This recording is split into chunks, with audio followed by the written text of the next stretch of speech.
Good morning. Good morning. Welcome to Trekfast, the show where we eat breakfast and watch Star Trek. And review Star Trek. Yes. Today we're watching Star Trek 3, Search for Spock from 1984.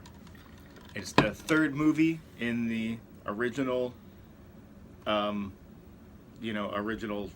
generation of Star Trek movies. It's number 3. Number 3. What are you eating for breakfast today, Corey? Today, I'm eating the classic Le Bus brioche, turkey sausage, and Why don't brioche. you get it in there and take off the bun for people to see Oh, a little- you want to see inside Yeah, show the bun? people what's going on in the inside of your Even though sandwich. this is a staple of Trekfast. Oh, it's glued on. The cheese is glued on. Hey! All right, never mind. Yeah, just give him a little peek. Hey! Turkey sausage! There you go. Oh, there you go. Yeah. Perfect. All right, and I am eating also from Le Bus. These are sesame bagels with, I put some salmon cream cheese. You can see the cream cheese is not evenly spread, and that is because I ran out. Also, I have some mini quiches. Those are from Giant. They were frozen quiches I made on the George Foreman grill. The Foreman is great. The Foreman is great. And we both have some iced coffee. We're ready to do it. Let's watch Star Trek 3, We're also- Search for Spock. We're also in the hut. The outdoor Oh, lounge area yeah, I of forgot to mention that, Westfall of course. Connection. Yeah, we're doing something a little special today. We're watching In the Hut. A la Hut. Yes. Are you ready? Because I've seen this movie before, and this is a good one. I've not seen this movie before. I'm It is a good excited. one. Let's do it. It means of the few. Or the one. I have been, and always shall be, your friend. Live long and prosper. A lovely breakfast. Yeah. A lovely Star Trek film. Corey, you want to give a recap of the film? A lot happens, but it basically takes, it starts off right where Wrath of Khan ended, basically. They're, coming back from that. They're all very sad about Spock. The Federation is telling them to forget about it, but McCoy is having these kind of, I guess, fits because inside he has Spock's, I guess, memory. It's a Vulcan, another Vulcan word for it, but it's inside of him, so he has all of Spock's memories, and it keeps coming out. And through the memories, he tells Kirk that he has to find his body, Spock's body, and take it to Vulcan, where they And McCoy. Sig McCoy yeah. and the body. So he has his mind and body at Vulcan to... to do this whole Revive Vulcan him. ceremony. Yeah. And the Federation's like, no, can't do it, especially if it's on Genesis. Genesis is now a taboo subject, which is really crazy. If you want to keep going, I mean... So pretty much Kirk goes rogue, takes the Enterprise with the classic crew, and they go to Genesis, and they have to deal with the Klingons, and it's a very exciting movie. And then eventually, of course, they get Spock's body and mind to Vulcan to revive him. Right. It's really, really good. Yeah. It's definitely... it's one of the best. It's amazing. I'm gonna give it...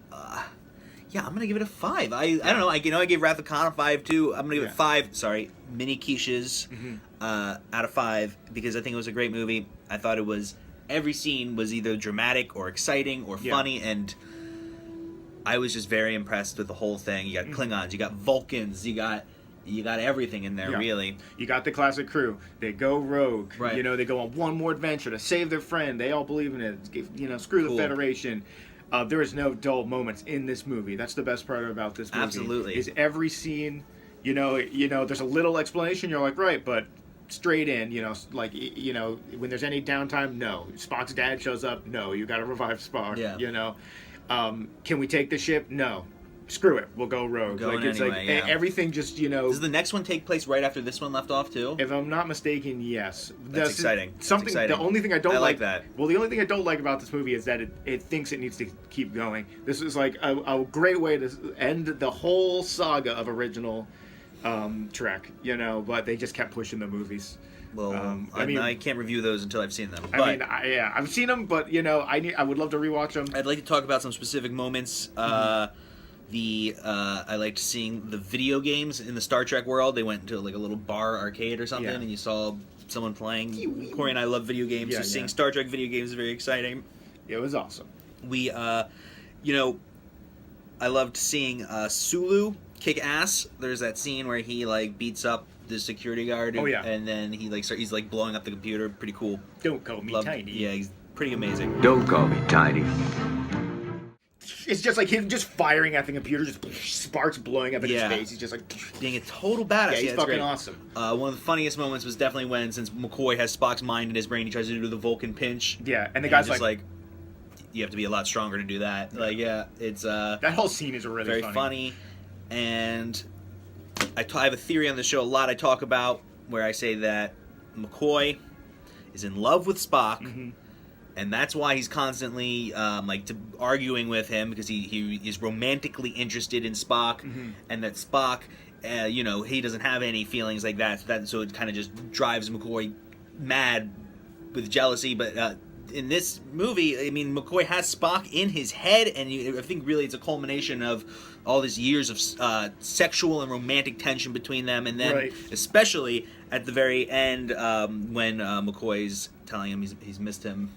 Yeah, it's I don't wanna lose a you sweet again. moment between them, and I think it proves my theory right. It seems I've missed you. I don't know if I could stand to lose you again.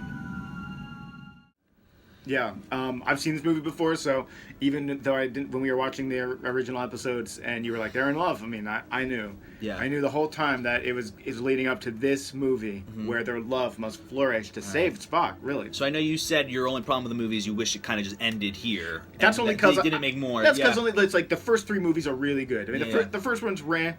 It's like it's kind of boring. The second one is really Super really exciting, good, yeah. and the third one is amazing. Like Yeah. it's just constant great. Yeah, Oh, and Christopher Lloyd as basically characterizing a Klingon. Like he was a forming perfect that. Klingon. Oh yeah. Yeah. What? So what are you rating it? Oh, a 5 without a doubt. 5. Yeah. It's 5 what? 5 turkey sausage brioches. Thank you. So that means it and gets the golden straw, where we both give it 5s. Were there any favorite scenes you want to talk about, Corey? Any I loved all the effects in this movie. I loved every scene with Christopher Lloyd. Like, he's just incredible. Yeah. And I always forget he's in it because he's a great character actor, but how can you not forget? He's so good an actor, you Yeah. forget it's him, because he's like just becomes a Klingon. Right. Yeah. I love the there's like these aliens and puppets kind of things going on. The Klingon, Christopher Lloyd has like this creature dog thing that's all slimy and hairy. Creature dog, right? I really like that Klingon pet. And then when it dies, that's such an emotional moment. You like actually you feel bad for this villain who's been so villainous the whole time, and then you're like, he lost his slimy dog. Lost his slime dog. And when they go to Genesis, they put like microbes. I guess there was microbes from Spock's tube that are on Genesis, and since Genesis forms rapidly, it made these little creatures that are all slimy again and practical. And when when Christopher Lloyd gets there, it's supposed to go by, and they're now bigger and even slimier. And he just grabs one and looks at it, and it like tries to attack him, but he just like strangles it. It's real crazy. A lot of puppetry. I like that stuff. 1984 kind of stuff. Very cool. But yeah, I think every character was kind of represented pretty nicely. They had Kirk's son killed, right. And he's not the best actor, but dramatic. It was still a dramatic. It was still moment. pretty sad. Yeah, we loved it. I'm excited to see the next movie, even though Corey says it shouldn't exist. No, I mean it just they start getting a little silly. I'm just saying you're on the record for saying it shouldn't exist. We'll see. I'll see how I feel after watching it. That's only because I think trilogy. You got the 3 movies. Right. It doesn't have to be a trilogy, of course, but they just kept. They're just like, getting it out there, and here we go, and we'll just keep going. Well, I'll make my opinions known after we watch the next Star Trek movie. Awesome. Goodbye, everyone. See you later. Have a good, happy Trekfast.